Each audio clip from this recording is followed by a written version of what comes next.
Greetings and welcome back to WebbedNostalgia. Wait, I'm not Gokuja. Oh yeah, Gokuja's currently busy with some things this week. Oh well, I have got a script written and well I think I know how Gokuja can put on a show a little bit here. So let's just try this again.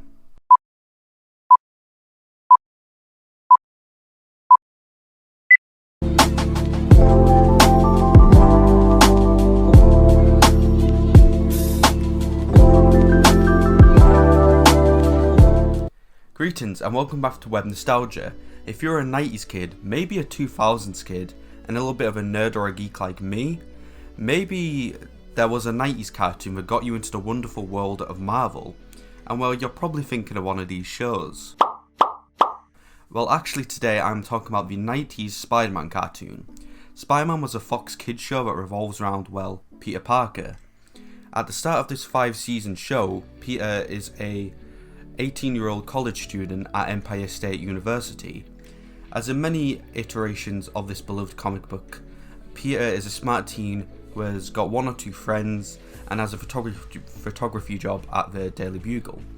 But from his tragic origin story, this all gets interrupted by his life as the hero Spider-Man. As Spider-Man, he must fight many new threats in this cartoon, such as Venom, Doc Ock, Wilson Fisk, and many other classic villains from the comic books about this character. Peter Parker also loses his Aunt May in this cartoon as much as many iterations of Spider-Man, both in comic books and cartoons and anything really, and he even lived there many of years to even be with Uncle Ben before his tragic death and Peter's tragic origin story. This Spider-Man cartoon actually ended up being a worldwide success, spinning out many books, even comic books, a video game of itself, action figures, and of course wonderful children's clothes and school supplies. The show had a lot of TV specials, even an unfinished 6th season. The show well actually got an unsuccessful spin-off as well, that ended up being in the form of Spider-Man Unlimited. But still, you know a show must be successful if the network made a spin-off, good or bad. Another thing I forgot to mention about this show was since the cartoon universe had many shows about this whole universe, there were many characters in this universe. But well created many episodes of specials of the show to have Spider-Man team up with fellow heroes. If you have not yet seen this show and are interested in it, I think what the show is like is talking about the plot and overall my favourite parts of my 2 favourite episodes, which will be a favourite solo episode and a favourite team up episode. I would say my favourite solo episode is the episode titled The Alien Costume Part 1, which is the start of the Venom saga in the 1st season. Overall the plot revolves around John Jameson, who is JJ's son, and fellow astronaut Paul Stevens, sent to newly discover an asteroid and discover a rock which is known as Proetherium X. It is also to be said to be more powerful than plutonium. However, something the astronauts did not know was the rock contained a black ooze-like creature inside of it, which then manages to break free and continues to consume John. And while he gets on the space shuttle, and they have to quickly head off and leave. However, when the shuttle is meant to land at the airport, it ends up crashing on the George Washington Bridge, where Rhino is sent by Kingpin to steal the rock. However, Spider-Man, the hero, arrives on the scene and manages to save the 2 astronauts. However, he did not know that actually Eddie Brock, Peter's rival at the Daily Bugle, was also on the bridge and took pictures of Spider-Man and Rhino. This then leads to JJ arriving on scene, and well, Eddie uses the photos to frame Spider-Man for stealing something from the shuttle, which well leads to a bounty being placed on Spider-Man for $1 million. However, Eddie says all of this to impress JJ, since JJ hates the hero, and to get a one-up on Peter Parker. But however, he forgets to mention that Rhino was on the scene as well. However, this isn't even Spider-Man's biggest problem. The black fluid actually ended up hitching onto the ship as John left, and then now it's attached to Spidey as he swings away. This then leads to the fluid forming over the hero as he sleeps. We then see Peter's nightmare. As this is happening, we see the creature and his costume fighting over Peter, resulting in the creature winning the fight, and he eats Peter in this dream. This results in Spider-Man waking up hanging upside down in the middle of the city with a brand new black suit. However, he doesn't remember how he got up there, leaving us for a cliffhanger for the next 2 episodes of this saga. Overall, this is an interesting story in tow, giving us the introduction to this Venom symbiote. The dream sequence in this episode is probably my favourite thing out of the whole episode, being one of the most popular scenes overall in the show in my opinion, showing how terrifying for Peter what this creature was like taking over him. Well, in a kid's fashion of course. I also love the ending scene of the episode, inspired by the same type of introduction of the black suit in Spider-Man 3, 12 years later. Overall, this shows the show's regular conventions of many villains and Spider-Man characters linking into the story, just like the comic books did up to the 60s to the current day in comic books. And it overall really shows how much they looked into the past Spider-Man comics to make a good introduction to the symbiotes, such as linking this episode into issues such as The Amazing Spider-Man 41, 43, 252 and 258. The final thing to touch on this episode is how I like it made Peter's rival, Eddie Brock, make such allegations about Spider-Man to link him into the story before the symbiote takes over the character in the future episodes for the Venom saga. Now let's move on to my favourite team-up episode, which is titled Mutants Revenge, which, if you can't tell by the title, this had Spider-Man team up with the X-Men for their second time after he appeared on the TV show for the X-Men in 1994. Their team-ups were very big since their shows were the two biggest out of all the Marvel cartoons in the 90s. This episode is actually the first out of the two episodes special with Spider-Man working with the mutants.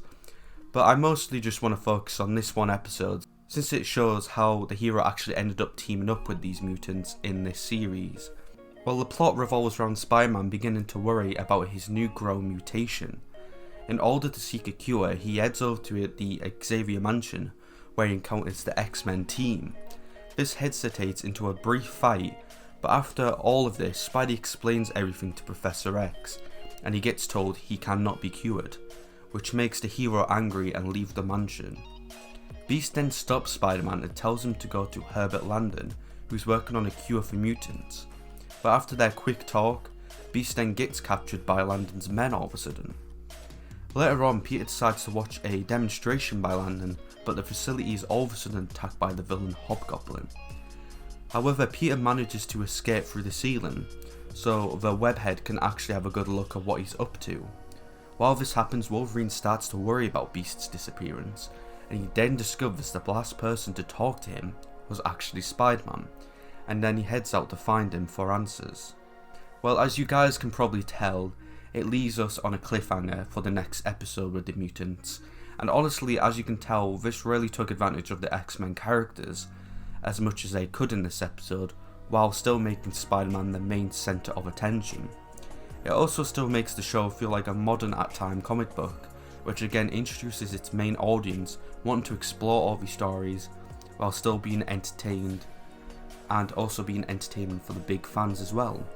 My personal favourite part in this episode is this brief fight between Spidey and the X-Men team. I think the pacing, action and banter is brilliant in this scene, and it really shows how much the pacing, action and banter can be good overall in this whole series. Just a final point about this scene.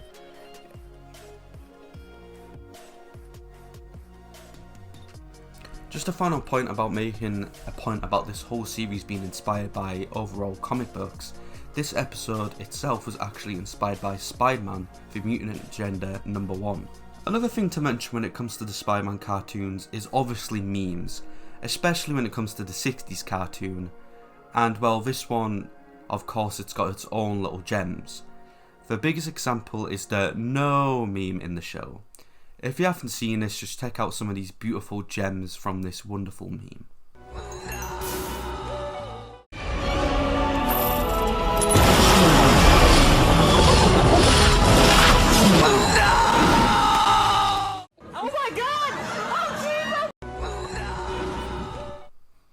This obviously is a fairly big meme, but my favourite sort of meme, or more funny moment per se, is quite a fan favourite in the Spider-Man community, is the actual Morbius character. If you don't know what's so funny about the Morbius character in this cartoon, it's his hands. Basically, due to restrictions with violence and blood in this show, they couldn't make Morbius suck out blood, obviously, with his fangs. So the show resulting made this, well, make him have tentacle type hands, which is obviously so weird, and it's honestly one of the funniest things I find in this show. It just shows how kids' restrictions and cartoons can sort of fuck up stories at times. Well, it looks like I'm actually almost finished on this lovely solo episode of Web Nostalgia. But just before I go, let's have a look into why this beloved show ended. Well, after season 5, the passionate and beloved producer and storyboarder of the show, John Semper Jr., hoped for a 6th season and did a fair amount of work on it. However, after all of his work went in, executive producer Avi Arad and Fox Kid head Margaret Loshra got into a massive argument in a meeting, and well, the show just got cancelled due to unknown reasons from this argument. What a surprise, Avi Arad ruined Spider-Man media beloved by fans even before Spider-Man 3 released.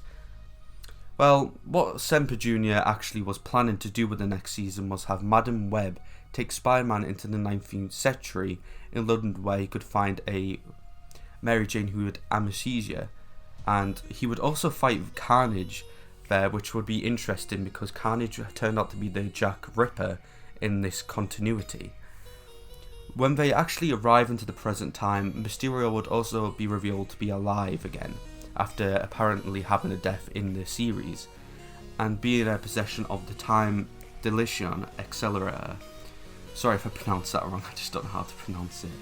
And he would bring Dormammu into their world, resulting in Spider-Man teaming up with Ghost Rider to defeat them. The villain Beetle was also planned to make a small appearance in an episode. Norman Osborn would actually return to this show as well and become the Green Goblin from his son Harry. Richard Fisk would also return to this show as well and become a masked criminal named Rose, and he would actually frame Ned Leeds to be the villain. A villain that was always held back from the show as well, Sandman, would finally be allowed to be in this season since James Cameron's film featuring the character as the villain was indeed scrapped. Betty Brant was also going to be introduced as Robbie Robertson's assistant, and she would actually develop a crush on Peter Parker in the series. An episode would also feature the villain Puma. The Hulk was also going to be in a team-up episode as well, and it was rumoured that Puma would be the villain up against these two heroes. The villain Jack-O-Lantern also was meant to appear in an episode. Miles Warren would have returned as the Jackal. The final thing to talk about as well is that Semper actually has talked about in multiple interviews that he really wanted to create a series episode featuring Iceman and Firestar teaming up with Spidey, which would have been a parody of Spider-Man and his amazing friends. And honestly, that is like the biggest thing we heard about the series. And honestly, these ideas were not too bad, apart from maybe the time travel idea. That is just something I didn't really like from hearing about. But overall, my favourite idea would probably finally see Sandman be in this cartoon, because it's a shame we've never seen an appearance from him since he is one of the most popular Spider-Man villains out there. And well, sadly to say, my solo episode looking back at the 90s Spider-Man cartoon is indeed over.